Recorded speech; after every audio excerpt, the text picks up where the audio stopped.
So now we're going to go to the AL awards. I guess I'll start with the AL MVP.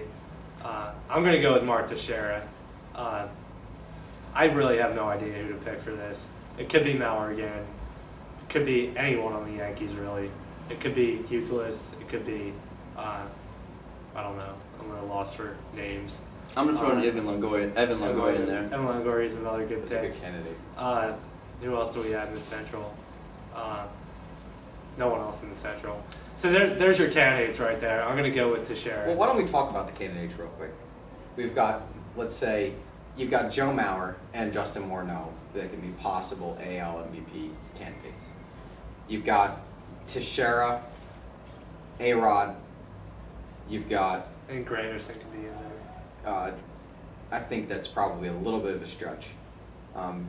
Euclid could be in there. Pedroia won it a few years ago, but it was a fluke. Jeter's not going to win it ever, despite the fact that he puts up the necessary numbers to do it. So that's 4 candidates. Who else can you think of that would possibly be able to win that AL MVP award? When looking at classic 5-tool players, you have to think of Bobby Abreu. He doesn't hit a lot of home runs anymore, but he's still got a great average. He hits or almost hits 300 every year.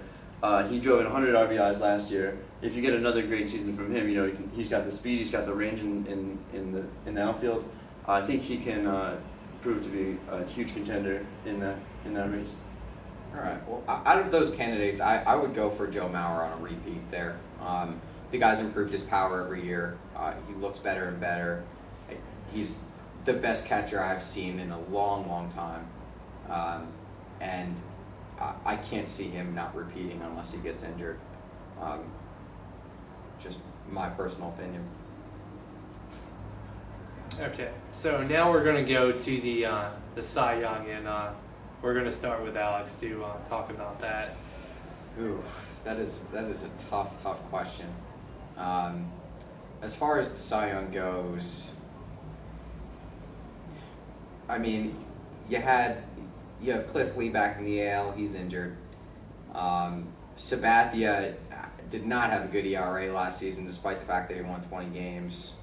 Let me jump in here. I think the AL Cy Young is going to go to Felix Hernandez. He had a 2.49 ERA last year. He won 19 games. He had 217 strikeouts, and there's no signs that he's going to slow up this year. So I think that, barring a huge performance by somebody who we haven't expected, I think Felix Hernandez is going to be the AL Cy Young winner. Yeah, I'm going to throw a name out there. This is probably a bit of a stretch, but I'm going to say that Brett Anderson has a chance. He's only in his second or third year, but Oakland's ballpark is expansive. It's huge, and if he can keep the ball in the ballpark, he strikes out a lot of guys. It could happen. He could put up some good numbers. Liriano too, I think, could be in there. Actually, I had a candidate. I just lost it in my head. Actually, there we go. Okay. My dark horse candidate for AL Cy Young is actually John Lester.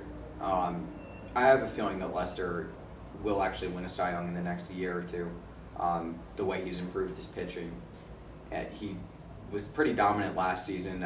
If he continues that way, I think he's going to win the Cy Young this year. Briefly, look at the AL Rookie of the Year. And I forget who I picked. Actually, I'm going to go with Wade Davis. I don't really have a reason, but if he can pitch well for the Rays, he can win it. If you guys have a quick thought on that. I'm going to go with Brian Matthews because no real reason. Brian Matthews from the Baltimore Orioles. I like the Wade Davis pick.